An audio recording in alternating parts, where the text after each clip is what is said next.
Question है विच of the following drugs can be given safely in pregnancy.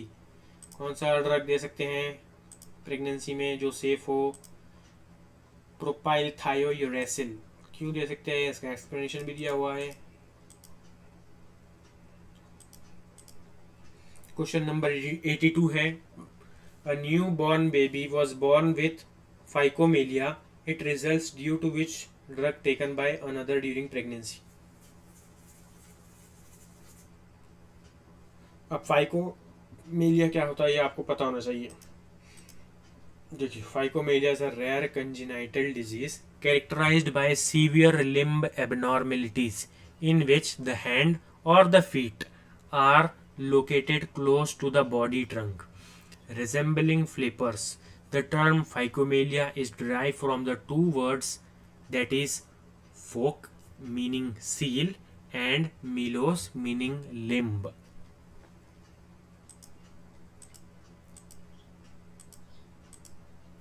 Eighty number का question है in pregnancy all of the following drugs are contraindicated except, यानी कि pregnancy में कौन सा drug दे सकते हैं। प्रोपाइल थायोयूरेसिल वही है, उसको घुमा फिरा के पूछा गया है। Type A augmented adverse drug reaction are characterized by all, यानी 3 ऑप्शन सही है except. Type A augmented adverse drug reaction are characterized by all except option A qualitatively abnormal response to the drug.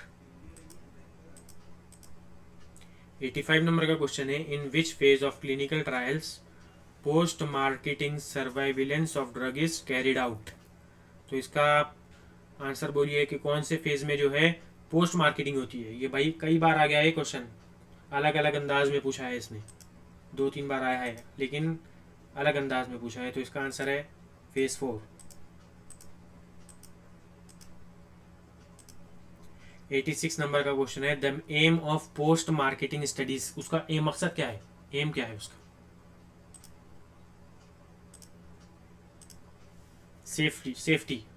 अब वो safety कैसा होंगी, toxicity जो है अगर आई समझो मार्केट में तो उससे हम जो है सेफ्टी मालूम करेंगे, ठीक है क्या। और इसका एक्सप्लेनेशन आप पढ़ लीजिए, नहीं पढ़ेंगे तो ठीक है। अब हम 87 नंबर का क्वेश्चन देखते हैं क्या है।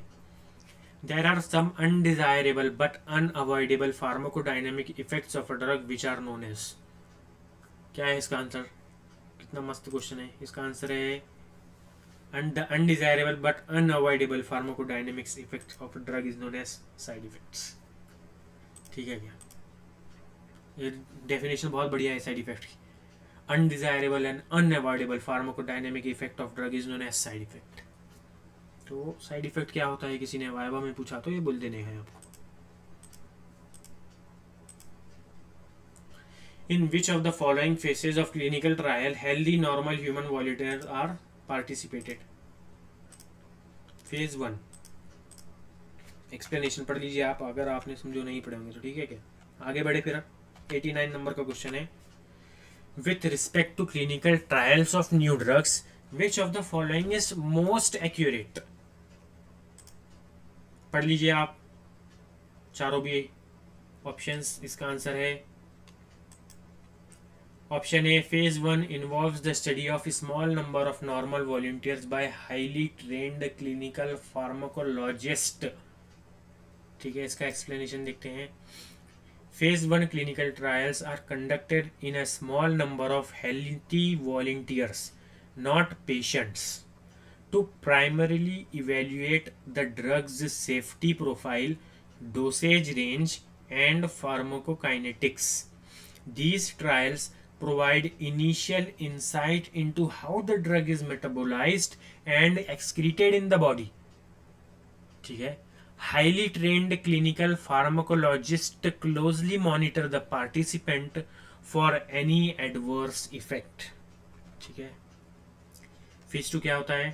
Phase 2 clinical trial involve a large number of patients, typically several hundred, who have the disease to be treated. The focus is on assessing the drug's efficacy and further evaluating its safety. Phase 3 क्या होता है। phase 3 clinical trials involve a large population, thousands number, and aim to confirm the drug's effectiveness, monitor side effect, and compare the drug's benefits and risk to existing treatments or placebos. Phase 3 trials do involve testing for safety, but the main objective is not to induce toxicity. अब phase 4 क्या होता है? Phase 4 clinical trial, also known as post marketing studies, occurs after a drug is approved and available on the market. They involve monitoring the drug's safety and effectiveness in a real world setting and may include a more detailed study of toxic effect that have been discovered in earlier phases. तो language देखिए आप, मैं आपको बताना चाह रहा हूँ कि लैंग्वेज कितनी साधारण लैंग्वेज में इसको एक्सप्लेनेशन किया गया है. आपने जो है फेज 1, फेज 2, फेज 3, फेज 4 जो बुकों में पढ़ रहे होंगे आपको नहीं समझ रहा होगा, थोड़ी लैंग्वेज कॉम्प्लेक्स होंगी, लेकिन आप ये लैंग्वेज देखिए कितनी ईजी लैंग्वेज है. ठीक है, तो अब क्वेश्चन नंबर 90 की तरफ बढ़ते हैं. तो क्वेश्चन नंबर 90 है, विच of the following statement best describes N orphan drug. फिर ऑर्फन ड्रग के बारे में पूछा है, तो कौन सा जो ऑप्शन है वो बेस्ट डिस्क्राइब कर रहा है कि ऑर्फन ड्रग क्या होगा. तो इसका एक्सप्लेनेशन की तरफ बढ़ते हैं.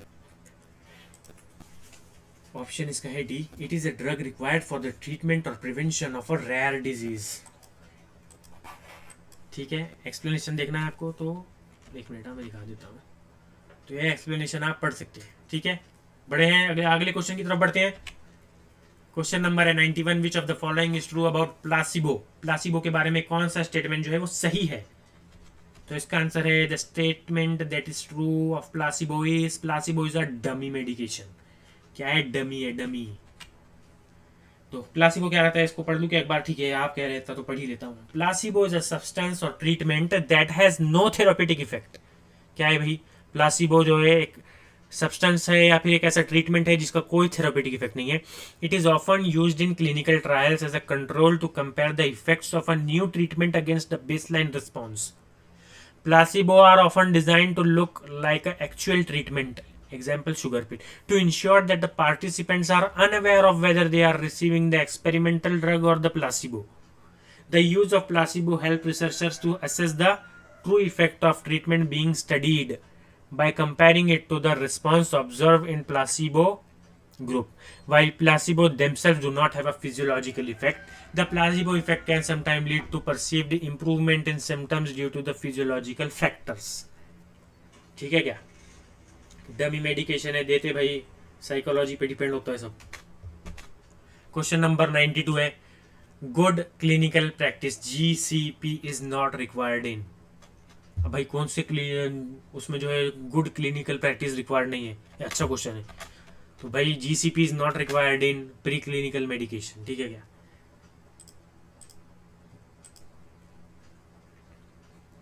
एक्सप्लेनेशन आप पढ़ लीजिए.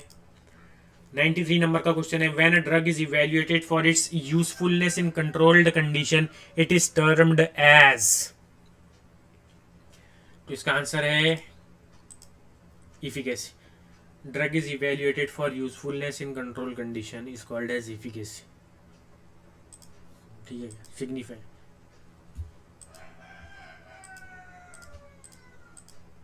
क्वेश्चन नंबर 92 है, true statement about phase 2 clinical trial is. देखिए अपन ने चारों फेज के जो है एक्सप्लेनेशन देखे हैं पिछले क्वेश्चन के एमसीक्यू में. अब आपको बताना है कि इसमें से फेज 2 के वास्ते जो सबसे सही स्टेटमेंट है वो कौन सा है.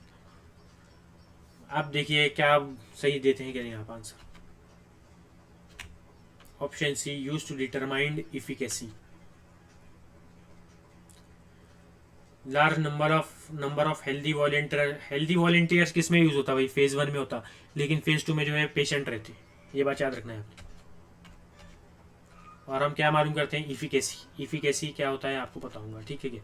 95 नंबर का है, true about orphan drug is. फिर से वही आया है, ट्रू अबाउट ऑर्फन ड्रग क्या है? Drug use for rare disease. Pharmacovigilance क्या होता है? अब आपको बताना है कि pharmacovigilance means monitoring of drug safety, monitoring of unethical trade of a drug, monitoring of pharma, student monitoring drug efficacy. तो इसका ऑप्शन का आंसर है, देखते हैं क्या है। अरे, pharmacovigilance is a science and activities relating to detecting, assessing and understanding the prevention of adverse effect और any other possible drug related problem. इसका आंसर है ड्रग सेफ्टी। ठीक है क्या? 97 नंबर का है, comparison of efficacy of new drug B with an existing drug A is done in which phase of the clinical trial. Comparison करना है efficacy का, तो ये कौन से क्लिनिकल ट्रायल में होता है? फेज 3 में कंपैरिजन ऑफ इफिकेसी। आप इसका एक्सप्लेनेशन आप पढ़ लीजिए वीडियो को पॉज करके। अब हम अगले क्वेश्चन नंबर 98 की तरफ बढ़ते हैं। क्वेश्चन नंबर 98 है, design of the study aimed to assess the maximum tolerable dose of new drug is best described as। phase 1 trial design the study aimed to assess the maximum tolerable dose of new drug। phase 1 clinical trial are designed to primarily evaluate the safety, tolerability and pharmacokinetics of new drug in a small group of healthy volunteers or patients। अच्छा ठीक है, इसका ये explanation है। ED50 is used for determining, ED50 का full form आपको तो पता ही होगा। ED50 stands for effective dose 50% and it is a pharmacological term used to represent the dose of a drug or treatment that produces therapeutic effect in 50% of population or experimental subjects. In other words, it is a dose at which 50% of individual exhibit the desired response to the drug. Potency refers to the strength or concentration of a drug required to produce a specific effect. ED50 value is often used to compare the potency of different drugs or formulation within the therapeutic class. It helps in assessing how much of a drug is needed to achieve a particular level of therapeutic effect. ठीक है, तो उसका answer है option B, potency. Sorry, option A, potency. Question number 100 है, plasma drug monitoring is done for. Plasma drug monitoring क्या होता है आपको ये बताना है। आपके ऑप्शंस आपकी स्क्रीन के ऊपर है, तो इसका आंसर है, वीडियो को पॉज करके आंसर दे दीजिए। आंसर की तरफ बढ़ते हैं। प्लाज्मा ड्रग मॉनिटरिंग किस ऑप्शंस में होती है? तो इसका आंसर है option B, drug with low safety margin. अब प्लाज्मा ड्रग मॉनिटरिंग क्या होता है, इसका एक्सप्लेनेशन आप वीडियो को पॉज करके पढ़ सकते हैं। देखिए, अदर ऑप्शंस का भी एक्सप्लेनेशन दिया हुआ है, तो इसको पॉज करके आराम से पढ़िए, या फिर PDF भी है, उसे आप परचेस कर सकते हैं रीजनेबल प्राइस में, जिसका लिंक जो है डिस्क्रिप्शन में टेलीग्राम चैनल का लिंक दिया हुआ है, या फिर आप कमेंट सेक्शन में भी जाकर पिन कमेंट को पढ़ सकते हैं।